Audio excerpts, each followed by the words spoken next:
Simulan na natin ang karanasan ng isang Bertudis na si Berbo. Panahon nito ng 1987, lugar ng Iloilo. Nananalaytay na talaga sa dugo ni Berbo ang pagiging Bertudes at sa hindi nakakaalam patungkol doon, sila ang uri ng taong may kakayanan na pagganahin ng iba't ibang uri ng mga gamit, mapamedalyon man yan o mapaorasyon. Kaya naman ang lahat ng kakayanang yun ni Berbo ay ginamit niya upang makatulong sa tao, lalong-lalo na sa mga mapansamantalang mangkukulam, barangan, pati na rin ang mga aswang na palihim na namiminsala sa mga tao.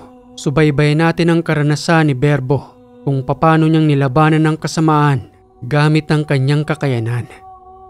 Uy Berbo, hinahanap ka ni Amador. Pagtatagisan daw kayo ng lakas ng gamit para mapatunayan daw kung sino talaga ang mas malakas sa inyo. Nandoon nga siya at naghihintay sa iyo sa may plaza. Ito talagang si Amador, oo. Gumagawa ng sarili niyang desisyon. Hindi naman ako nakikipagmalakasan sa kanya ng gamit. Kasi nga yun ang pinagyayabang niya roon, na mas malakas daw siya kaysa sa'yo. Dahil ang pagiging Bertudis mo raw, hindi naman daw totoo. Samantalang yung kakayanan daw niya nanggaling pa sa libreta ng kanyang lolo. Mabuti pa siya may sinusundang libreta. Samantalang ako totoo naman wala talaga. Pero yung gabay kong malakas at hindi naman talaga ako. Sige na, pagbigyan mo na kasi ron. O talagang naduduwag ka lang dun kay Amador.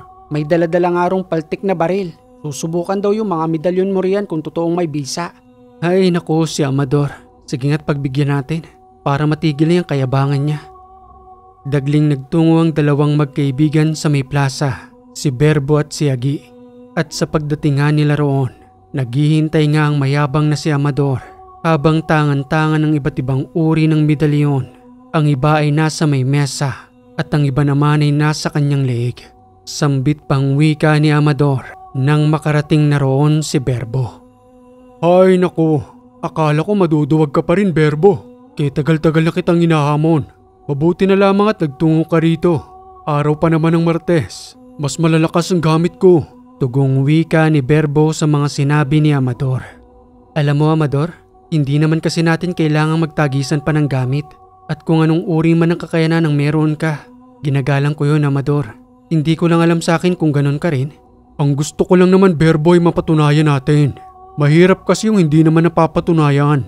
Kaya ito na yung pagkakataon mo para ilabas yung mga gamit mo dyan sa loob ng damit mo. Ito't may dala kong paltik. Tingnan natin kung alin ang tatagusan ng bala. At sigurado ko, mga gamit mong bubutasin ko.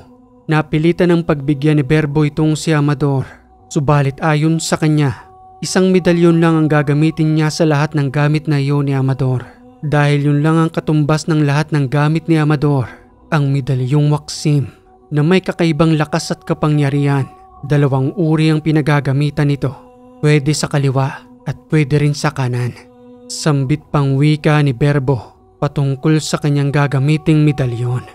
Ayos lang ba ito sa iyo Amador? Isang medalyon lang ang gagamitin ko para sa lahat ng mga gamit mo? Ang yabang mo naman Berbo. Sige, pero pag nabutas ko yan, ilalabas mo pa ang ibang mga gamit mo. Oo naman, pero alam mo sa totoo lang kahit hindi nga ang medalyong ito, kahit na isang pirasong papel lang kayang-kayang ubusin ang lahat ng gamit mo. Napakayabang mo talaga Berbo. Dapat lang napapatunayan natin at ito na yung tamang pagkakataon para ipahiya kita sa mga taong nandirito. Kung yan ang nais mo Amador, wala namang problema sa akin. At kahit nga matalo ko rito wala naman akong dapat na patunayan sa inyo. Unang isinalang ni Berbo ang kanyang medalyon. Tinutukan ng baril ni Amador at pasimple pang gumamit ng panudla. Ang panudla ay isang pangontra sa mga gamit. Isa rin itong orasyon na iniihip sa baril o kaya naman ay sa bala. Kaya kung mahina ang gamit, siguradong tatagusan ito ng bala. Eto na Berbo, sayang ang medalyon mong ito. Napakaganda pa naman. Alagang-alaga, pero isang bala lang ang katapat niyan.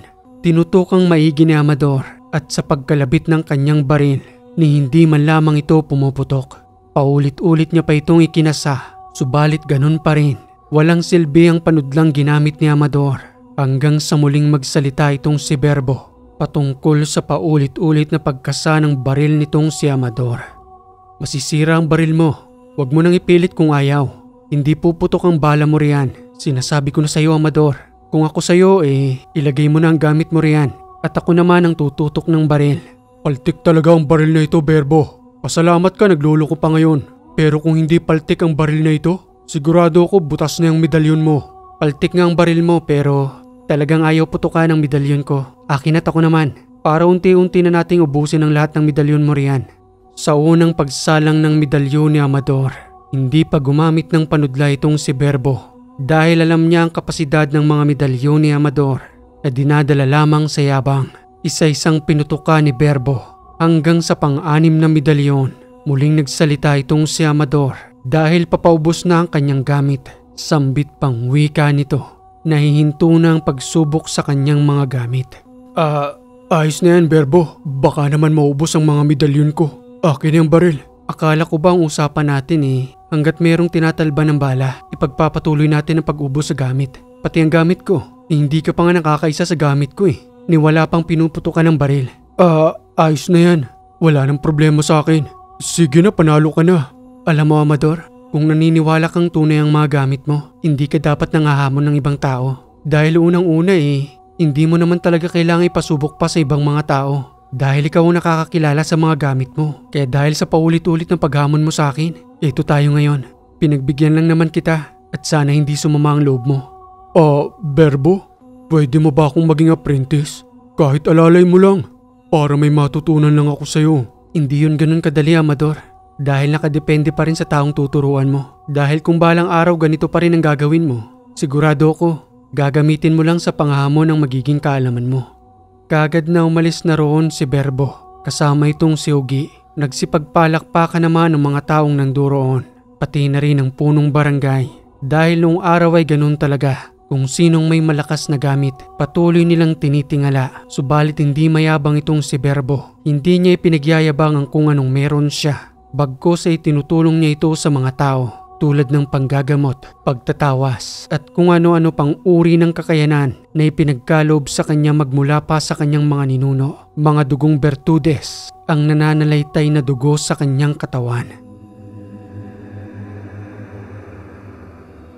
Ang galing mo talaga, Berbo. Akalain mo yon, halos maubos mong medalyon ni Amador. Napahiya tuloy siya sa paghamon sa'yo. At sigurado ko, mananahimik yun sa loob ng bahay nila. At hindi lalabas dahil sa kahihiyan. Kaya nga ayaw ko siyang patulan Siya lang kasi yung makulit. Dahil sa mahina talaga ang bisa ng kanyang mga medalyon, kinakailangan pa ng malakas na konsagrasyon. At ang isa pa roon yung kayabangan niya, ang unti-unting nagpapakawala ng kanyang kakayanan. Ganun na nga, Berbo. Siya nga pala, Berbo, maiba tayo. Pwede ba akong makasama sa lahat ng mga lakad mo? Di ba paminsan-minsan ay tinatawag ka sa bahay ninyo para manggamot sa kabilang barangay? Okay lang ba na sumama ako sa'yo? Oo naman, Agi. Para may makatulong din ako. Ayos, siguradong may matututunan ako sa'yo, Berbo. Sino yung babaeng yun? Ayun gumagapang sa may tabing daan. Oo nga mukhang may masama siyang karamdaman. Sa hindi naasahan sa oras na yun, habang patuloy silang naglalakad papauwi ng tahanan, may napansin silang isang babaeng gumagapang. Inaapoy ito ng lagnat at ang kanyang mga panindang gulay. Gayon na rin ang kanyang batya ay nagkalat sa daan dahil sa kanyang pagkakatumba. Si Aling Suset ito Inaapoy siya ng lagnat. Agi, pulutin mo mga paninda niya. Pagtungo tayo roon sa may kubong yon, gagamutin kong babaeng ito. At sa patuloy na panggagamot ni Berbo, isang malakas na balis ang natamo nitong si Aling Suset. Alam ni Berbo kung sino ang may kagagawa noon. At sa hindi nakakaalam ng balis, may mga tao talagang malalakas ang balis sa katawan na kahit na alam nilang meron silang ganon, paminsan-minsan ay sinasadya nila, binabati ang mga tao at tinititigan ng masama. Nakakamatay yon, lalong-lalo na kapag mga kabataan ang nababalis. Lubusan silang nangihina, hinihigop ang kanilang lakas, sinisikmura, nanlalamig na pinagpapawisan na patuloy rin sa kanilang pagduwal upang ilabas ang kanilang lakas na patuloy pa rin hinihigop ng mga mambabalis. At ang pinakapangontra lang roon ay ang pagkarga ng cross sa kanilang pusod. Kaya naman ang ginawa nitong si Berbo, kinargahan ng orasyon si Aling Suset upang muling manumbalik ang kanyang lakas na sa paglipas lamang ng ilang minuto, naging maayos na itong si Aling Suset habang nagpapasalamat kay Berbo. Maraming salamat sa iyo, Berbo. Mabuti na lamang at napadaan kayo rito. Kamunti ka na akong mamatay roon. Hinang-hina talaga ang buong katawan ko. Sino ho bang huling taong nakausap ninyo? bago sumama ang pakiramdam ninyo rito? Sa dami ng taong pinagbebentahan ko ng gulay, ang pinakahuli kong nabentahan ay si Ute. Sinasabi ko na nga ba, wala namang ibang mambabalis rito kung di ang pamilya ni Ute. Sige ho't magpatuloy na kayo sa pagtinda ng gulay. Baka abutin pa ho kayo ng hapon. Kami na hong bahala kay Ute. At sa pagalis ni Aling Suset, kagad na nagtungo ang dalawa sa tahanan ni Ute. At sa kanilang pagdating nga roon, habang himas nito ang kanyang panabong na manok at nang masipat si Berbo, kagad na binitawan ng kanyang nakataling manok, saka dali-daling nagtungo sa loob ng kanilang tahanan. Alam niya ang pakay ni Berbo patungkol sa mali nitong ginawa. Sambit pang wika ni Berbo sa labas ng bakuran ng tahanan ni Ute. Ute, lumabas ka riyan. Pati ba naman yung ginang na walang kaalam-alam sa ginagawa mo? Maayos na naghahanap buhay para sa kanyang pamilya. Bakit ba naman pati yon? Ginamitan mo ng pambabalis mo. Wala ka na bang magawa, Ute? Ako ang subukan mong higupan ng enerhiya. Tingnan lang natin kung wala kang kalagyan. Tugon ng matandang lumabas sa may pintuan. Ang lola ni Ute, kung saan ang galing ang kanilang kakayanan, ang kanilang lihim na pangbabalis. Dahan-dahan itong binuksan ng pintuan, sabay nagwika kay Berbo nang, Pagpasensyahan mo na, Berbo. Hindi naman yata sinasadya ni Ute. Alam mo naman ang balis ay hindi namin makontrol. Kusa itong nangyayari sa kahit na anumang oras. At kahit na hindi man namin gustuhin may mga tao talagang nababalis. Huwag nyo na hong konsintihin niyang si Ute. Kaya lumalaki yung ulo Ilang beses nyo na hong ginawa yan dito. At hindi lang si Aling Suset ang nakaranas nun. Paano na lamang kung walang tulad kung may alam? Di kawawa na yung mga taong nabibiktima ninyo. Palabasin nyo huyang si Ute para magkaalaman kami at ako ang gamitan niya ng lakas ng kanyang pambabalis. Dahan-dahang lumabas si Ute sa may pintuan. Hindi makatingin ng diretsyo kay Berbo hanggang sa magsalita ito patungkol sa nangyari kay Aling Suset. Asensya ka na, Berbo. Hindi ko naman talaga sinasadya Bumili lang naman ako ng gulay kay Aling Suset. Ganun ang nangyari sa kanya. Kagustuhan ko ba yon? Huwag ka nang magmaang-maangan, Ute. Hindi mangyayari kay Aling Suset yon kung wala kang masamang intensyon. Dahil doon nagmumula ang malakas na balis. Gusto mo pang ubusin ang enerhiya ni Aling Suset? Kung hindi namin nanabutan sa paggapang dun sa lupa, baka malamang sa malamang wala nang buhay yung si Aling Suset. Pasensya na, Berbo. Hindi na mauulit yun. Muli kitang pagbibigyan, Ute. Pero gusto kong iparamdam sa'yo ang naramdaman ni Aling Suset kung paano siyang lubusang nanghina kanina. Pakiusap na wika naman ng matanda patungkol sa mga sinabing yun ni Berbo dahil hindi siya nagbibiro. Ipaparamdam niya talaga ang lubusang panghihina at kung ano man ang naramdaman ni Aling Suset, ganun na ganun din ang mararamdaman ni Ute. Huwag mo nang gawin yun, Berbo. Maawa ka naman kay Ute. Humihingi na rin naman siya ng pasensya sa iyo. Ako na mismong nakikiusap. Hindi na namin uulitin yon. Pinapangako ko. Pasalamat ka, Ute. Isang konsentidorang pamilya mo. At kapag nangyari uli ito, pati ang buong pamilya ninyo ay dadamay ko. Nagsipagtinginan doon ang mga tao dahil alam nila na ang pamilyang yun ay pinangingilagan pagdating sa pambabalis. Kaya naman umiiwas sila roon na hindi mabati ng pamilyang yun. At nang umalis na nga sa tahanang yun si Berbo at Agi, muli na silang naglakad patungo sa tahanan nila Berbo. At nang makarating na nga roon, sinuot ni Berbo ang isang habak dahil sa araw ding yun ng Martes ay nagtutungo siya sa isang kuweba kung saan doon ay nag-aalay siya ng dasal sa kanyang gabay na isang ermitanyo na naninirahan sa loob ng kuwebang yon. Sambit pang wika ni Agi nang makita ang makapal na habak na nandoon sa may bewang ni Berbo. Parang nakakahilo naman yung habak mo, Berbo. Unti-unting sumasakit ang ulo ko kapag dumidiretso ko ng titig dyan sa may habak mo. Pasensya ka na, Agi. Kinakailangan ko kasi ng mas malakas na karga. Hindi ko pa nga dinala ito ron sa may plaza Tama ka ron, Berbo. Pero sumasakit na talaga ang ulo ko. Halika rito, Agi. Ihipan kita ng isang orasyon para mawala yung sakit ng ulo mo. Matapos ngang maihipan sa may ulo itong si Agi, sumama pa itong patungo sa may kuweba.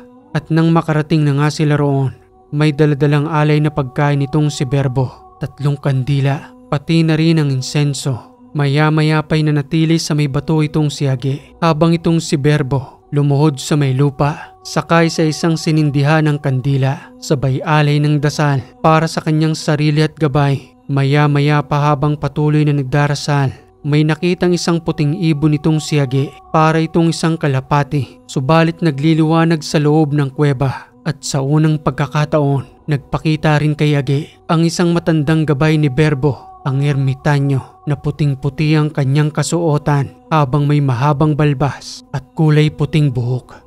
Berbo? Sino yung matandang yan? Nandyan sa likuran mo, Berbo.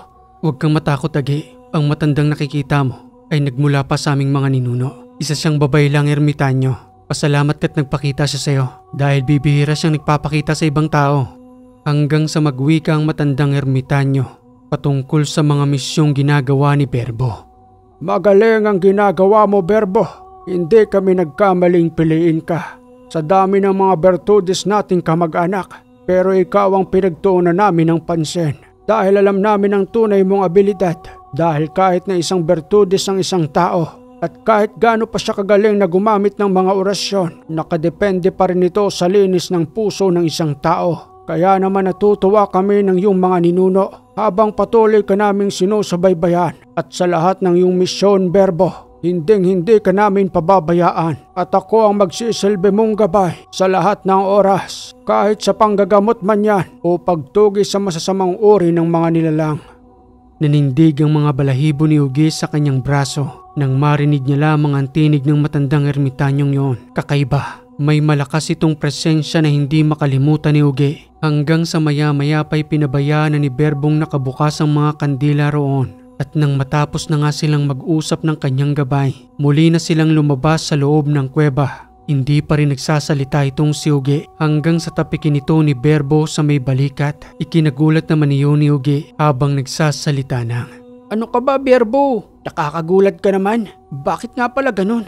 Halos hindi ako makapagsalita sa loob ng kuweba tapos naninindig ang mga balahibo ko sa braso. Hindi nakakatakot pero may kakaibang puwersa ang matandang yon. Ganoon talaga, Ugi. Lalo na kung hindi balanse ang enerhiya ninyo. Pero para sa akin normal na lang.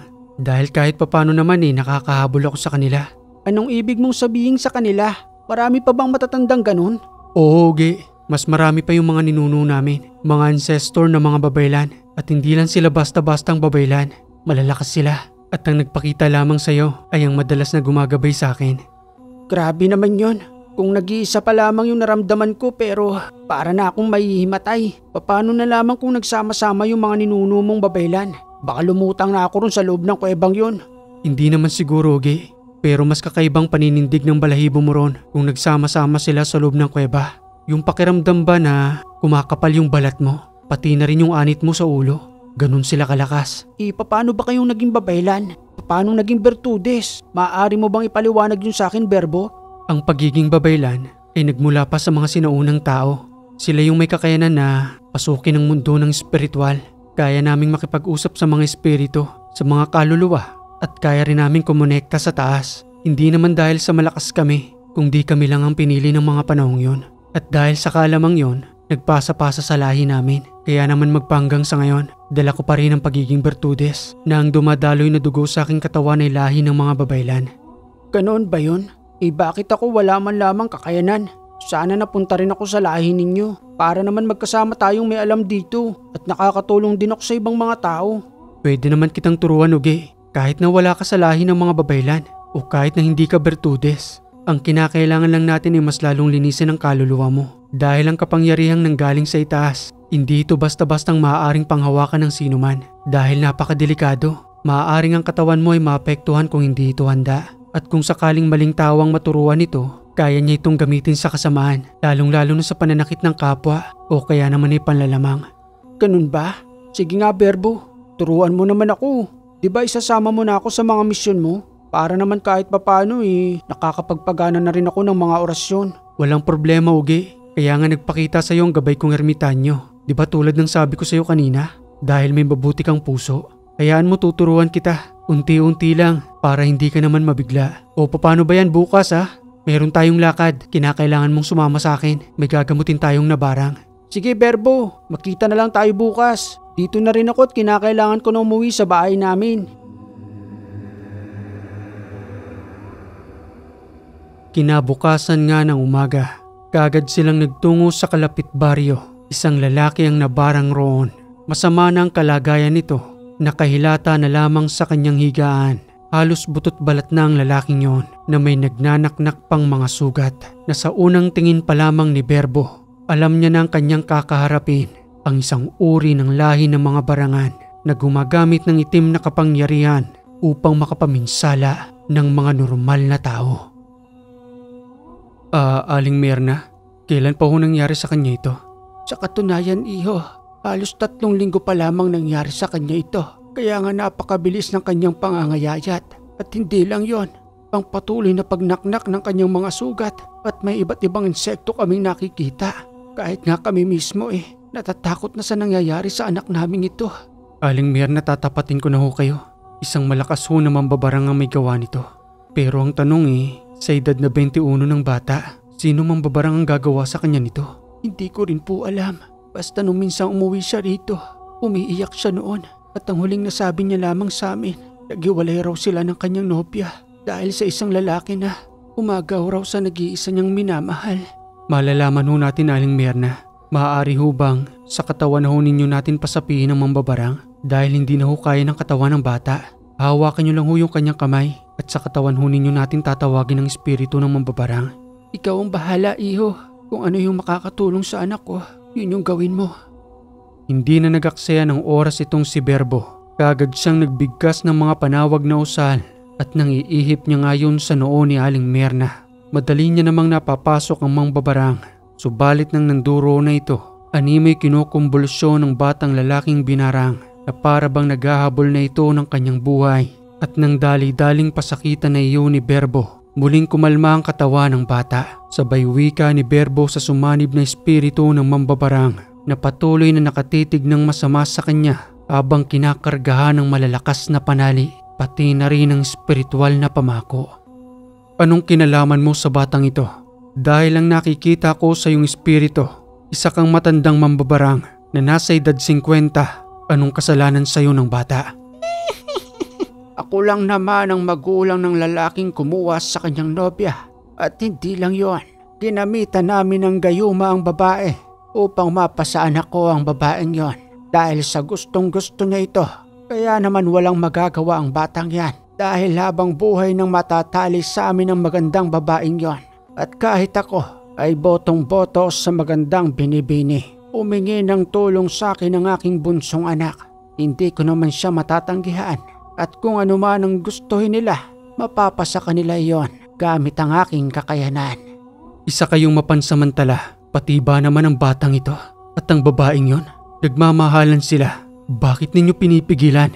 Wala kayong karapatang kontrahin ang kanilang pagmamahalan. At dahil sa itim ninyong kapangyarihan, may mga buhay kayong nasisira. Tingnan mo ang kalagayan ng batang ito. Sa kabila ng sama ng loob niya sa pag-iwan sa kanya ng kanyang nobya, ganito pa ang ginanti mo. Hindi pa kayo nakontento. Ibabalik ko sa anak mo ang kung anuman na parusang ginawa mo sa lalaking ito. Subukan mo. Malakas na proteksyon at balabal ang ikinarga ko sa aking mga anak.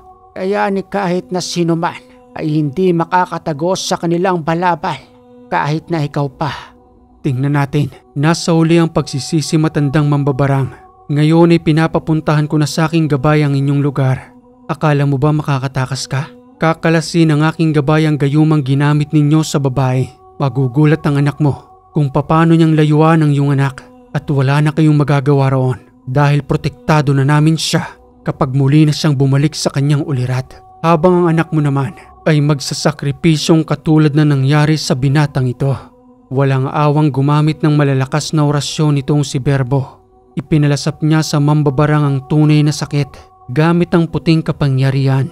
Namilipit ito habang unti-unting nanghihina. Wika pa ng mambabarang patungkol sa nangyayari sa kanyang espiritu habang nanduroon sa katawan ng magulang ng bata. Napakarami ng sugat ng aking espiritu at ang mga daliri ko unti-unting napuputol. Hindi ka ba naaawa sa akin? Napakalalaking sugat ang natatamok ko dahil sa nagliliwanag na binibitawan mo. Gusto mo ba akong paslagin? Akala ko ba malakas ang balabal ninyo? Bakit parang pinanghihinaan ka na yata ng loob? At huwag kang mag-alala, mambabarang. Isusumbali ko pa sa anak mo ang ginawa mo sa batang ito para doble-doble ang sakit na mararamdaman mo ngayon. makikita mo ng unti-unti ang lahat ng ginawa mong kasamaan, pati na rin ang mga sarili mong insekto na siyang kusang papatay sa iyong anak at hindi ka na nila kikilalaning amo. Ako nang mangangalaga sa kanila hanggang sa lubusan din silang mamatay doon mismo sa loob ng katawan ng iyong anak. Huwag mong gawin yan. Mahal na mahal ko ang bunso kong anak. Nagagawa ko lang naman ang gusto nila dahil hiniling nila yun sa akin. At dahil sa pagmamahal ko, ginagawa ko lamang naman yun para sa kanila. Ganyan ba kayo magmahal? Pati ang mga walang alam na tao sa ginagawa ninyo ay patuloy pa ninyong idinadamay? Hindi ka ba naaawa sa batang ito? Sarili nyo lang ang iniisip ninyo. At kapag nabulilyaso kayo't nahuli ng isang albularyo, doon naman kayo magmamakaawa. Ganyan na ba kayo kawalang puso? Kaya dapat lamang sa inyo'y mamatay dahil wala kayong puwang sa mundong ito upang linlangin at pasakitan ng mga tao. Gumuhit ng trianggulo sa lupa itong si Berbo, sabay karga ng mga usal at 3 beses na pumadyak sa lupa. May mga usal pang binabanggit, saka nagwika sa uli ang salitang sumbalik at panunumpa sa lupa na ang lahat ng pasakit na tinamo ng binatang yon ay babalik sa anak ng mambabarang ng 10 beses ang karamdaman. Muling wika pa ng mambabarang patungkol sa ginawa ni Berbo. Bakit mo ginawa yan? Kaawa-awa naman ang anak ko. Dapat ako na lamang ang pinasakitan mo. O kaya naman ay pinaslang. Tatanggapin ko ang lahat ng aking kasalanan, wag lang ang anak ko. Hayaan mo barangan, ang iyong kahilingan ay mangyayari. Papaslangin ko ang espiritu mo at ang iyong pisikal na katawan ay paglalamayan ng iyong mga kamag-anak. At sa oras ding yun, gumamit ng pamaslang na usal itong si Berbo. Inilapat sa liig ng mambabarang. Paulit-ulit itong iginilit hanggang sa lubusang mawala ng malay. Maya-maya pa, nang tawagin ang espiritu ng tunay na nagmamay-ari ng katawang yon, muling guminhawa ang kalagayan ng bata. Dagli itong pinainom ng tubig ni Berbo, pati na rin ang nanay ng binata. Sabay kalas ng itim na kapangyarihan ng pasyente. Muli itong kagad na nakapagsalita, subalit ang kanyang binabanggit ay ang pangalan ng kanyang nobya. Marie, bumalik ka na rito. Iniintay kita. Alam kong nahihirapan ka na dyan. Mahal na mahal kita, Marie. Babawiin kita sa lalaking yan. Boy, tuminahon ka. Huwag kang mag-alala dahil muli nang babalik rito si Marie. Sinisiguro ko yan para sa'yo, Boyet. Kaya magpagaling ka ha. Tulungan mong sarili mo. Aling Myrna, meron mo ba kayo dyang sanggalong tubig? Kakargaan ko ho yun ng usal. At yun ho yung araw-araw ninyong ipapainom sa kanya. At ito naman ng mga dahong ito, ibababad nyo sa mainit na tubig at ito naman ang gagamitin yung panlanggas sa lahat ng kanyang sugat, pati na rin sa kanyang pagligo. At unti-unti naman gagaling ang lahat ng yan. Siguro mga 1 buwan dahil na rin sa lala ng kalagayan ng kanyang katawan. Maraming salamat sa iyo, Berbo. Binigyan mo ng 2 buhay ang anak ko. Ang akala namin ay patuloy na siyang kukunin ng mambabarang na yun. Marami nang manggagamot ang tumingin sa kanya. Subalit sinukuan din siya dahil sa takot na maaaring sila naman ang balikan ng mambabarang. Wala na ho kayong dapat na ikatakot. Pinaslang ko na ho ang mambabarang na yon. At siguro sa makalawa bigla na lamang susulpot dito si Marie at hahanapin ho si Boyet. Sigurado ho yan. Sobrang maraming salamat, Berbo. Makakatulong yun sa mas mabilis na pagaling ni Boyet. Dahil mahal na mahal niya ang batang yun. At kahit para sa amin ay itinuring na namin siyang kabilang sa aming pamilya. Matapos ang gamutan, bago pa man lamang umalis itong si Berbo at Agi, isinarado ni Berbo ang portal sa ulo ng bata. Gayon din sa magulang nito. Dahil sa nangyaring yun ay bumukas ang kanilang portal at upang hindi mapasukan ng kahit na anumang elemento, ginamitan niya ito ng orasyon upang muling manumbalik sa dati at wala nang ibang makapanggambala sa kanila. Alam mo, Berbo, napakagaling mo. Paano mong ginagawa yun? Pinapasapi mo yung espiritu ng mambabarang? Tinatawag mo sila sa pamamagitan ng katawan ng pasyente? Baka naman pwede mo nang ituro sa akin yun kasi parang ang ganda tingnan eh. Nakakabilib. Hindi yun basta-basta, Agi. Akala mo lang siguro madali. Pero buhay ng pasyenteng nakasalalay roon. Pati na rin ang buhay ko. Dahil kung magpapabaya ka sa pagdarasal sa ganoong kalakas na mambabarang, maaari ka ring matinag. Marami na ring albularyong namatay dahil na rin sa kanilang pagpapabaya. Nagiging kampante sila na ang akala siguro nila lahat ng makakalaban nilang kaliway kaya nila. Kaya nga napaka-importante na Palaging pakainin ng dasal ang katawan at laging kumonekta sa Panginoon dahil walang ibang nagbibigay sa atin ng kapangyarihan kundi siya at siya lamang ang may kakayanan upang tugisin ang masasamang uri ng nilalang tulad ng mga mambabarang na yan. Pati na rin ang mga mangkukulam at elemento, idamay mo na rin ang mga pasaway na aswang. Ganoon ba yun? Akala ko napakadali lang. Tatawag ka lang ng masamang espiritu. Kailangan pa rin pala ng masusing pagdarasal. Kakayanin ko kaya, Berbo? Kaya mo, Agi, dahil hindi naman minamadali ang pundasyon. At habang tumatagal ka sa pagkakarga ng mga usal sa iyong katawan, unti-unti mong mapapaganang malalakas na usal na maaari mo namang gamitin sa pakikipagkumbate espiritual. Makalipas ang 1 linggo, tuluyang tinuruan ni Berbo itong si Agi. Araw-araw itong nagtutungo sa kanilang tahanan. Patuloy na nagdarasal para sa kanyang pundasyon. Iba't ibang uri ng mga usal para sa kanyang paglilinis. Hanggang sa dumating ang araw ng Biyernes Santo, kung saan ay muling isinama ni Berbo itong si Agi sa may kuweba. At sa muli nga nilang pagbabalik roon, ang iba pang mga babaylang espiritu ay nanduroon upang bigyan ng basbas itong si Agi. At sa pagkakataong yon, muli mang nakaramdam ng pangingilabot itong si Agi, subalit hindi na ganun katindi. Tulad ng una niyang makita ang isang babaylan, isinagawa ang mga ritual, pati na rin ang pagkukonsagra. Sabay na silang nagdasal nitong si Berbo.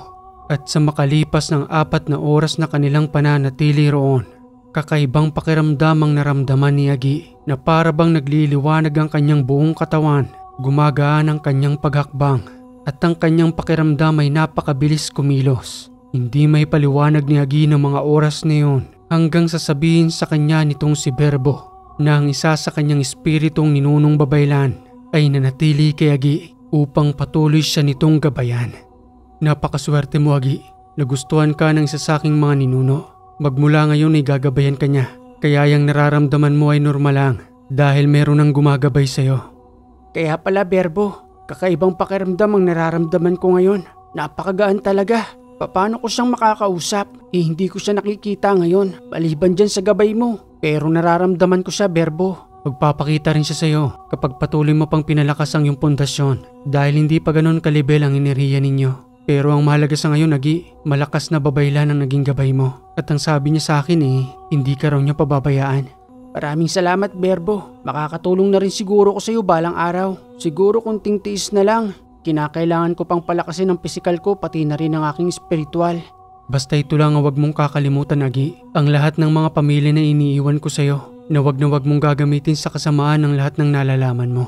Maliban na lamang sa mga kalaban natin. At naniniwala ako na may purpose kung bakit kita natuturuan ngayon. Dahil alam kong makakatulong ka rin sa ibang tao kahit na nga ba hindi ka isang dugong babaylan.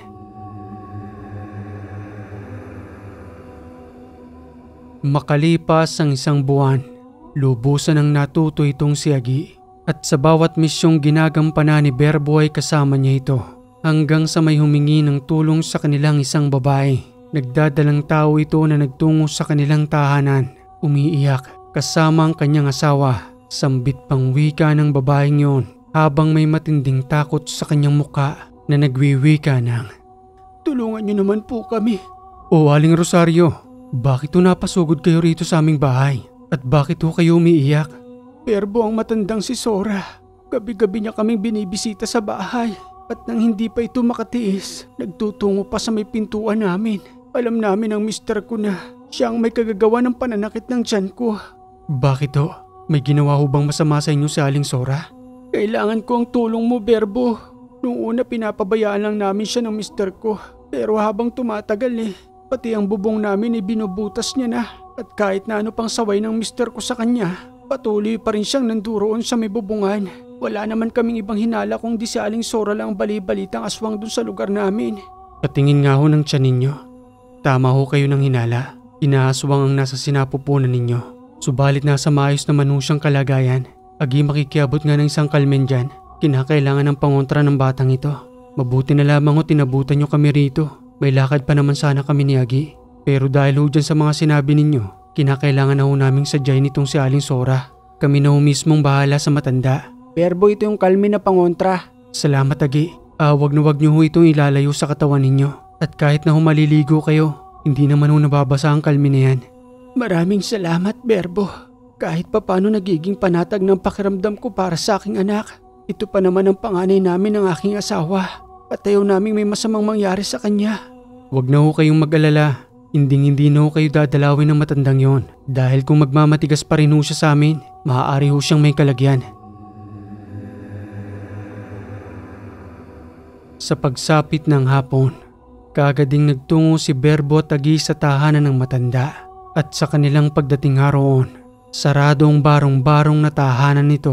Patuloy na kumatok itong si Agi hanggang sa maya-maya pa. Dahan-dahang binuksan ng matanda ang pintuan dahil alam ng dalawang nanduroon si Aling Sora. Sambit pang wika ng matanda habang hindi makatitig ng diretsyo. Anong sadya ninyo rito, Berbo? May nagawa ba akong kasalanan? At para bang kakaibang presensya ang nararamdaman ko sa inyo? Alam nyo naman ho sigurong ginagawa ninyo. Kilala nyo ho ako, Aling Sora. Alam ho ng karamihan dito na isa kang aswang. Pero dahil matanda ka na, hindi na kita pinapatulan. Subalit nang lumapit sa akin ng isang babaeng nagdadalang tao, walang ibang itinuturo kung di ikaw. Inaaswang mo raw siya tuwing gabi. At paminsan-minsan pa'y nakadungaw ka sa may pintuan. At hindi lang yon, binubutas mo na raw ang bubunga ng kanilang tahanan. Tama bang sinabi niya sa akin, Aling Sora? Kung sabihin ko sa iyong totoo nga, ano namang gagawin mo sa akin? Dahil sa ang amoy ng bata sa kanyang sinapupunan na itinutokso ako. Napakabango nito sa aking pangamoy. Talo pa nitong isang masarap na ulam at pagkain. Napakalinamnam. Kaya hindi ko mapigilan ang sarili ko. Kahit na anumang pilit kong pagkontrol. Itinutulak ako ng aking sarili patungo sa tahanan nila Rosario. Nanggaling na rin sa bibig ninyo. Wag na wag mo nang gagambalain si Rosario. Binibigyan kita ng babalatanda dahil kung muli mong gagawin yon, ako mismong pilit nakakalas ng bertud sa loob ng katawan mo na nagiging dahilan ng paghaba ng iyong buhay. At dahil doon, hindi ka na muling makakagambala ng sino man dahil yun ang magiging huli mong buhay. Binigyan ng isa pang pagkakataon ng matandang aswang, subalit ang pagkakataong yon ay hindi pinahalagahan ng matanda. Bagkus ay paulit-ulit pa rin itong nagtungo sa tahanan nila Rosario. Subalit hindi ito makalapit sa nagdadalang tao dahil na rin sa pangontrang kalmen na ipinagkaloob ni Berbo. At sa ikalawang pagkakataon ay muling humingi ng tulong itong si Rosario. Muling nagtungo sa tahanan nila Berbo. Hindi na ito nakapagtimpi. Muli nilang tinungong tahanan ng matandang aswang at sa pagkakataong yon, wala nitong awang sinirang pintuan ng tahanan. Sabay sipa ni Berbo na naging dahilan ng pagkagulat ng matanda habang may kinakaing hindi maintindihan na maaaring tao o kaya naman ay hayop. Sambit pang wika ng matanda sa nangyari. Anong ginagawa mo, Berbo? Bakit mo sinira ang pintuan ng aking tahanan? Wala kang karapatang sirain ito.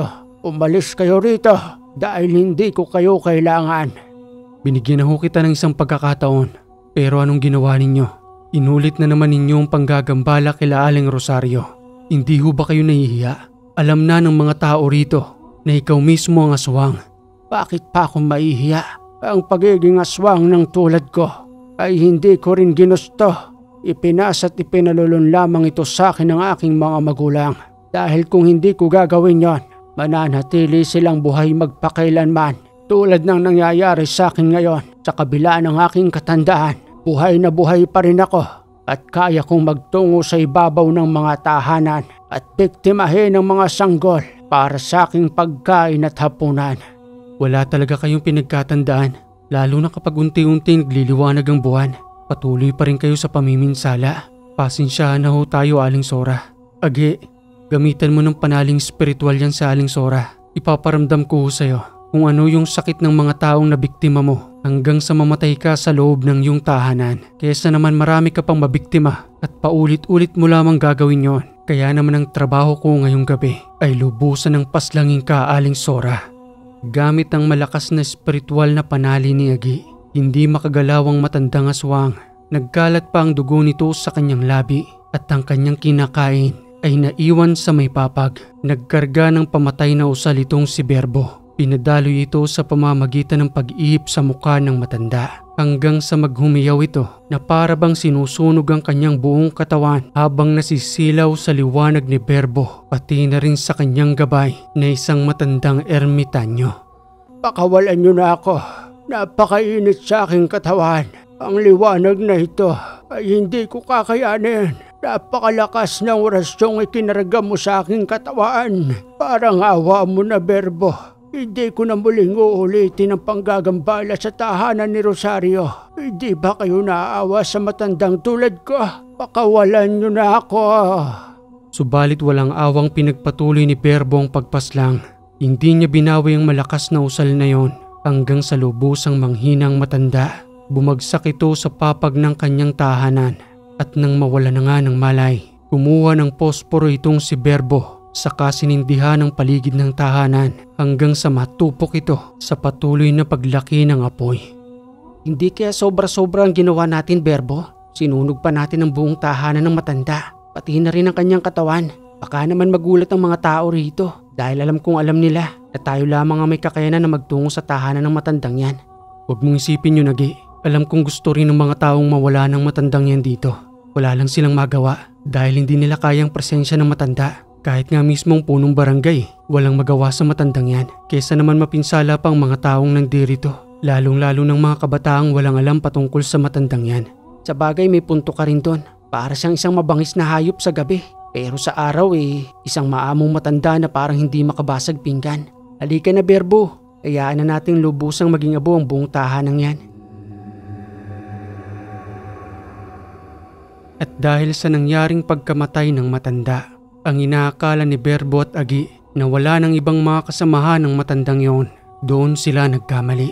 Dahil nang makalipas ang 2 linggo, mas dumami ang namiminsala sa mga barangay hanggang sa may kumompronta kay Agi, pati na rin kay Berbo, isang matipunong lalaki, ang nanggaling pa umano sa bukid kung saan ay doon sila naninirahan na nagkalat na lahi ng matandang si Aling Sora. Sambit pang wika nito sa kanya habang nakajakit ng kulay itim na nanggagalaiti sa galit. Ikaw bang sinasabi nilang si Berbo? Ako nga yon. Bakit anong kailangan mo sa akin? Pagbabayaran mo ang ginawa mo sa matanda ni hindi na namin siya pinakikialaman dito. Dahil para sa amin, sinasakupan niya ang bawat sityo. Subalit anong ginawa mo? Pinaslang mo ang matandang si Sora, ang lola naming pinakamamahal. Tugong wika naman ni Berbo. Kaya pala ganyan ang itsura mo, napakaitim ng aura. Nababalutan ka ng itim na kapangyarihan. Ano bang gusto mong gawin namin sa matandang yon? Pabayaan lang siya? Samantalang ang mga tao at hayop na pinapaslang niya rito ay walang magawa dahil sa kanyang abilidad. At sino pang kukontra sa mga tulad ninyo? Walang iba kung di kami lang rin. Ano bang gusto mong mangyari? Magkaubusan na tayo ngayon. Hindi kita uurungan. At tulad ng ginawa ko sa lola mo, ganun din ang gagawin ko sa iyo kapag ipinagpatuloy niyo pa yung kasamaan ninyo. Ipinapangako ko, Berbo, pagbabayaran mo ang ginawa mo sa lola ko. 10 ng aking mga angkan, babalikan ka namin at papaslangin. Umalis ka na nga rito. Nakakaabala ka sa mga pasyente namin. Kung ako sa'yo, wag ka na muling magpapakita. Dahil yung mga pagbabanta mo, baka hindi mo na matupad. Dahil kung tutuusin kayang-kaya ka na naming ibagsak dito. Umalis ka na. Dahan-dahang lumayo ang lalaking yon. Muli na lamang bumalik sa panggagamot ang dalawa. Patuloy rin ang pagdami ng pasyente roon. Iba't ibang uri ng karamdaman. May nababarang, nakukulam, nababati ng mga elemento. Hanggang sa makasagupan ni Berbo ang isang kapre. May kakaiba itong lakas. Subalit hindi umubra yun kay Berbo. Gamit ang mga pambihiran nitong orasyon, nanahimik ang kapre sa loob ng katawan ng pasyente. Hanggang sa iba't ibang uri na ng pasyenteng pumapasok sa loob ng katawan ng pasyenteng yon. May tikbalang, duwende, pati na rin ang itim na diwata. Sabay-sabay na kinausap iyon ni Berbo. Sambit pang wika ng kapre, gayon din ang duwende, habang patuloy na nakikipagkumbate spiritual itong si Berbo. Hindi mo kami kaya. Marami kaming nananahan sa loob ng katawang ito. Sa amin ang taong ito at kami na ang nag-ahari sa kanyang katawan. Tama yon. Huwag mo na kaming pakialaman. Bitawan mo na ang katawan ng taong ito. At ang itim na diwatang reyna, ang aming lubusang makakasama sa loob ng katawan ng taong ito. Ginawa niyo ng tahanan ng pasyente ko. Kailan pa kayo nananahan dyan? At bakit ninyo pinakikialaman ang hindi ninyo katawan? Matagal na kaming nag-ahari sa kanyang katawan. masarap na mayroong katawang tao. Bukas ang portal ng taong ito, kaya mas madali kaming nakakapasok.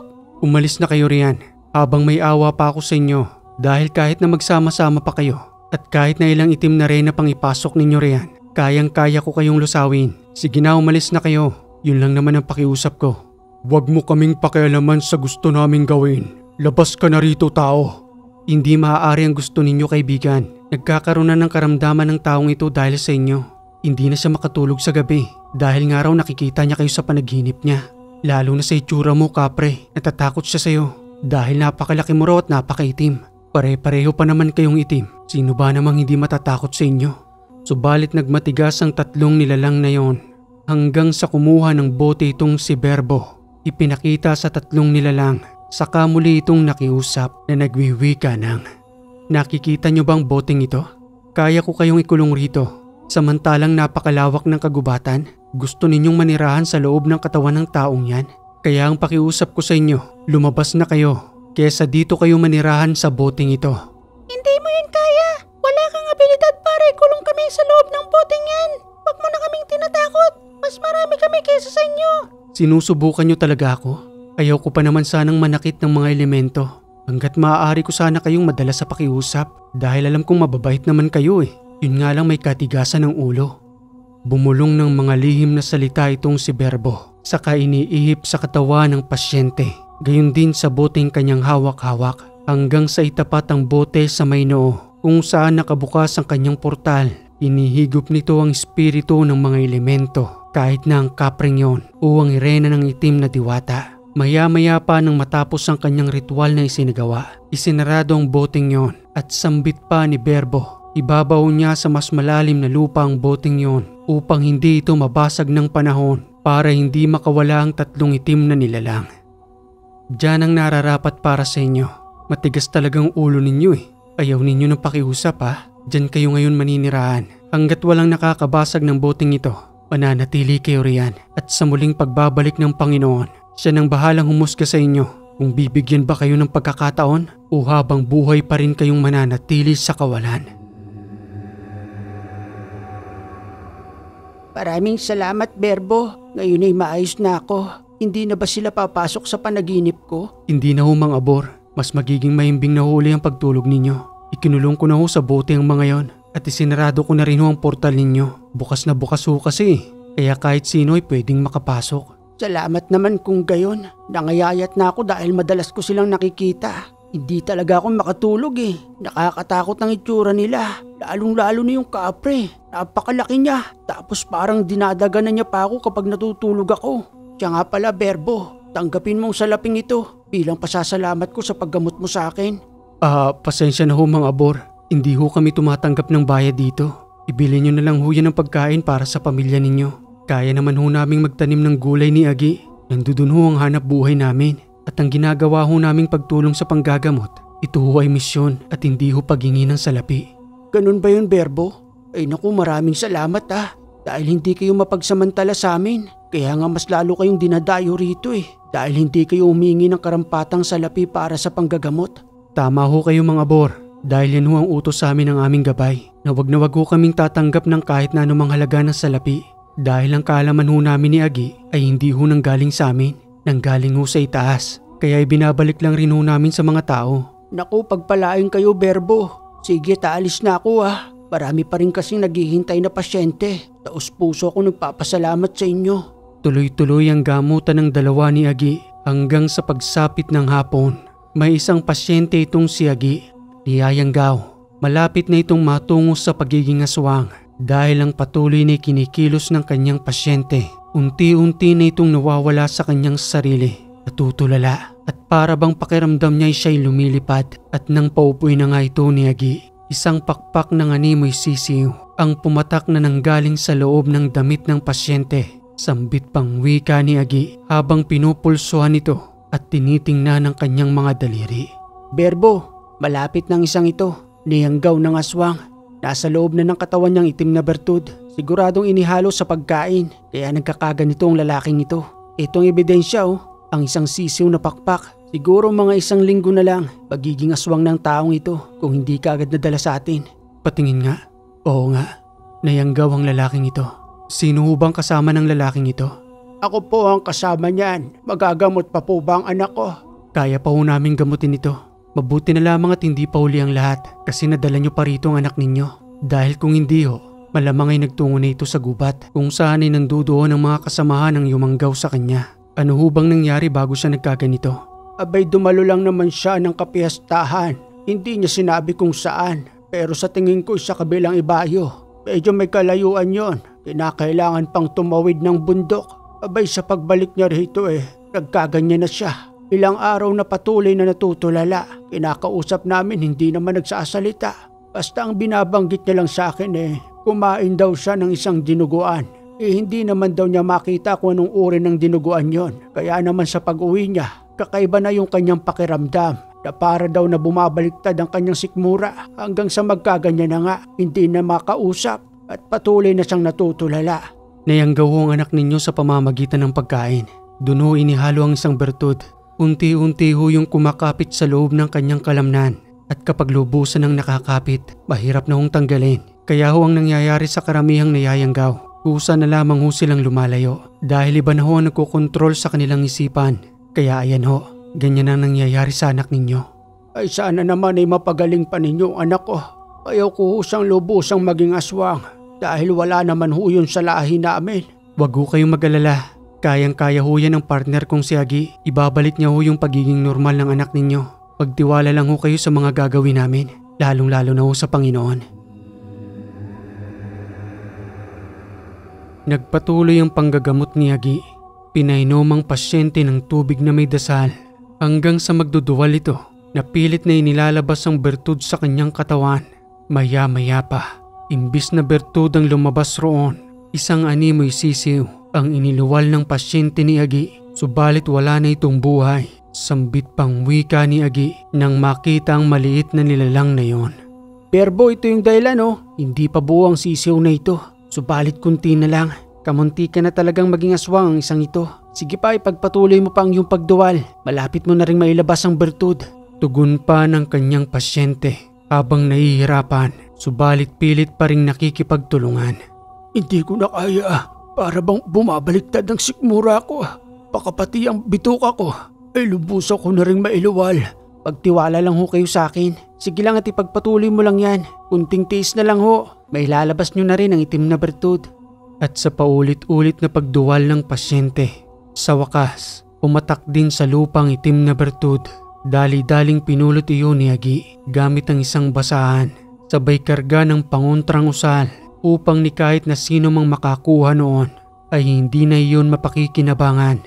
Inilagay niya ito sa isang garapon upang sa pagdating ng hapon, ibabaw niya ito sa lupa. At nang guminhawa na nga ang pakiramdam ng pasyente, laking tuwa ng magulang nito na lubusang nagpapasalamat kay Agi. Maraming salamat sa iyo, iho. Akala ko'y tuluyan ang magiging aswang ang anak ko. Magbula ngayon, hindi na kitang papayagang magtungo pa sa kahit saang piyestahan. Kaysa naman magkaganyan ka, anak. Pati na rin ang mga kapatid mo'y natatakot na sa'yo. Pasensya na po kayo. Hindi na po mauulit. Akala ko po kasi yung mga bago kong kaibigan na yon, yung mga normal na tao rin. Yun pala may masama silang plano sa akin kaya sinama nila ako sa piyestahan. Aral na yun sa'yo, anak. Wag kang magtitiwala ng kahit na sino man. Lalo pat kung hindi mo naman talagang kilala. Ngayon ay magaling ka na.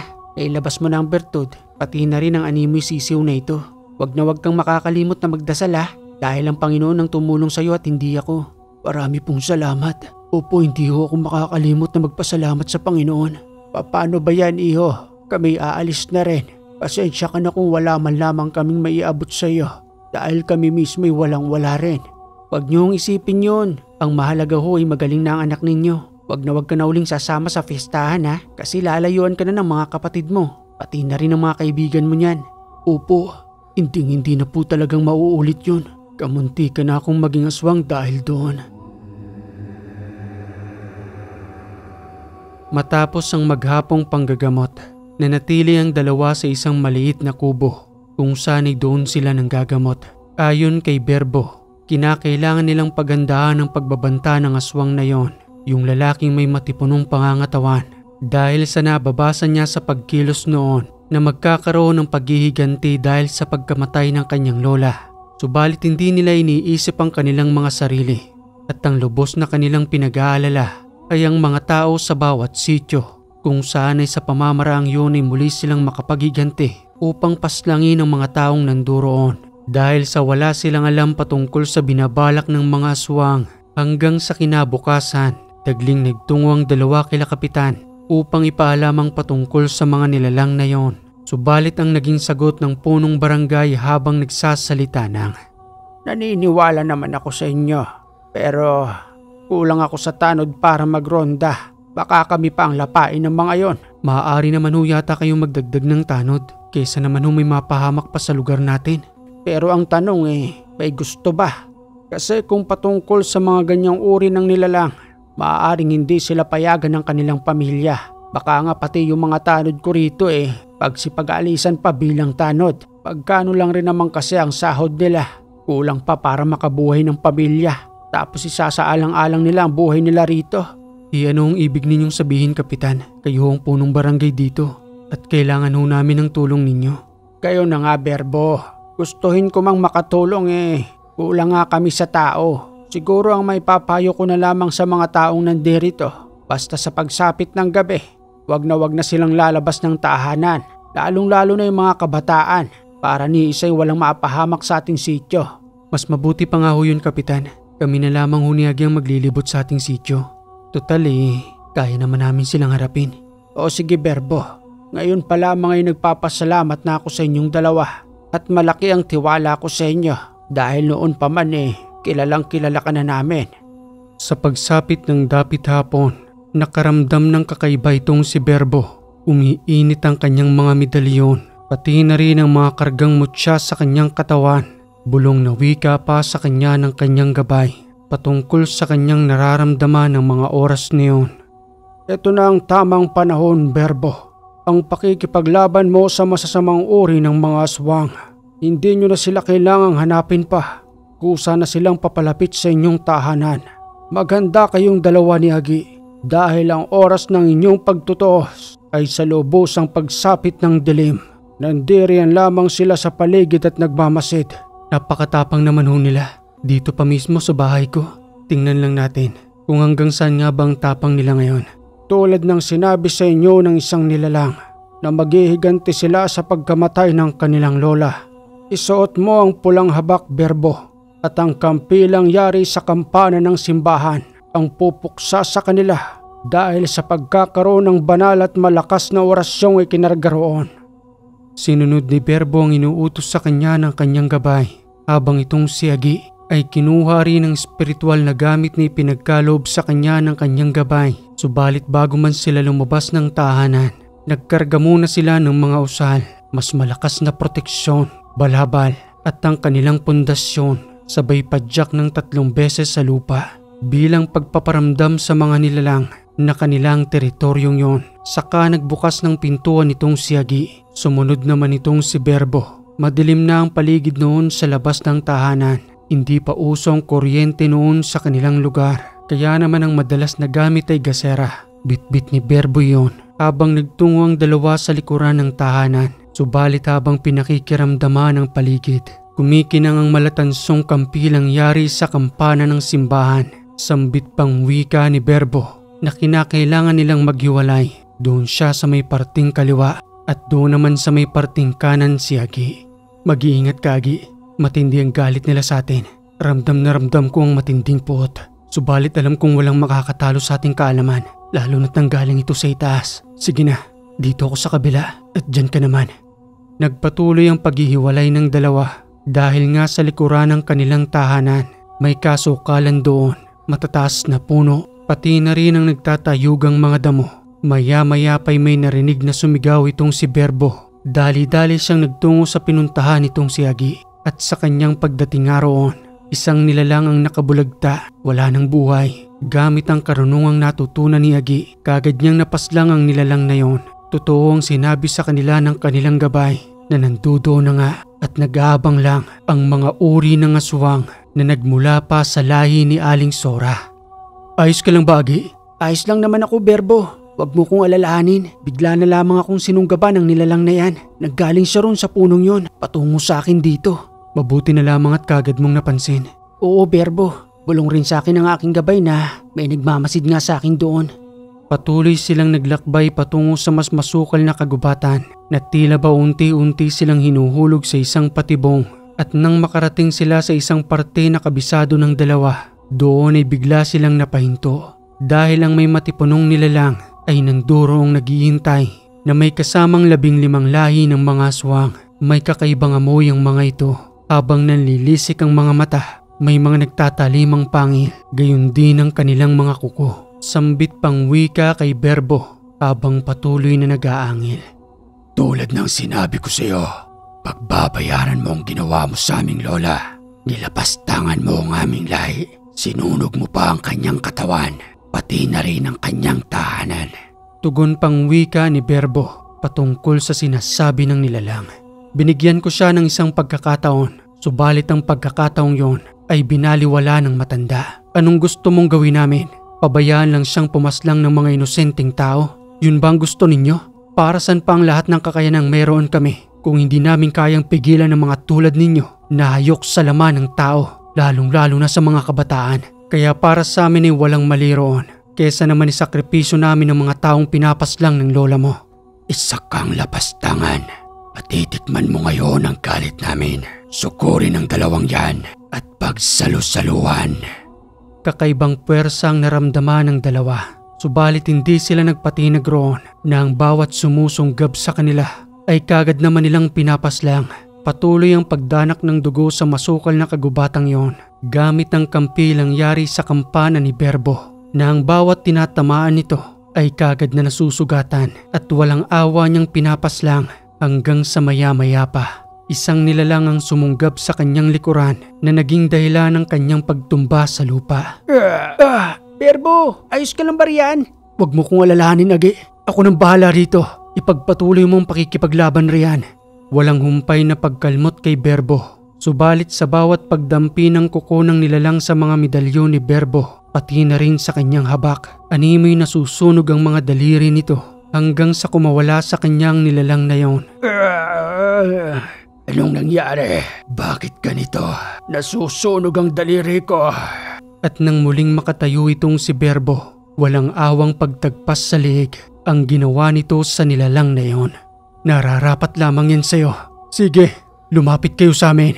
Isa-isa namin kayong uubusin hanggang sa ang matira sa inyo ay ang inyong pinuno. Nagpatuloy ang labanang yon. Digma ang hindi nalalaman ng kanilang sityo hanggang sa ang matira na lamang ang kanilang pinunong may matipunong pangangatawan. Pabulong pang wika ni Agi kay Berbo. Maalas lang nila, Berbo. Nagtungo sila sa lugar na ito. Teritoryo natin to. Mas kabisado natin kaysa sa kanila. Ikaw na ang bahala sa pinunong yan. Habang ang katawan ng mga nilalang na to ay susunugin ko sa butas ng lupa na yon sa may ulingan. Isang boteng gasera lang ang katapat nila. Siguradong magiging abo na ang kanilang katawan. Pati na rin ang bertud na nakakapit sa kanilang laman. Sige, Agi. Ako nang bahala sa pinunong yan. Matapang ka, Berbo. Dahil meron kang kampilang yari sa kampana. Paano kung wala ka niyan? Siguradong kaya kitang paslangin. Ito lang bang kinatatakot mo? Sige, pagbibigyan kita. Bibitawan ko ang kampilang ito. At ang gagamitin ko lamang sa'yo ay ang malalakas na orasyon na lubusang magpaparalyze ng buong mong katawan hanggang sa hindi ka na makagalaw at lubusan ka ng pumanaw. Kagad na sumugod ang nilalang na yon. Subalit tila nawawala ito sa kanyang harapan hanggang sa mapansin ni Berbo na nandudo na ito sa kanyang tagiliran. Kagad siya nitong sinunggaban. Subalit bago pa man lamang lumapat ang matatalim nitong kuko, tumama na sa kanyang isang malakas na orasyon na sa pamamagitan ng isang malakas na tigalpo, dumaloy sa hangin at tumama sa kanyang katawan na naging dahilan ng kanyang pagbulagta. Unti-unting nanigas ang nilalang na yon hanggang sa ang maging huling wika na lamang nito kay Berbo bago pumanaw na nagwiwika ng, napakalakas ng orasyong yon. Halos hindi na ako makagalaw.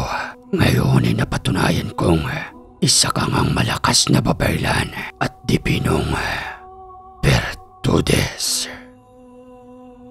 Okay mga kaywaga, ang ganda ng kwentong ito. Maraming salamat sa nagpadala ng kwentong itinago natin sa pangalang Berbo. At kung nagustuhan mong kwentong ito mga kaiwaga, palambing naman po ng like and share. At kung hindi ka pa nakaka-subscribe, click mo na yung subscribe button dyan, pati na rin yung bell para updated ka sa ating mga bagong kwento. Muli mga kaiwaga, maraming salamat sa lagi ninyong pagantabay dito sa Ang Hiwaga.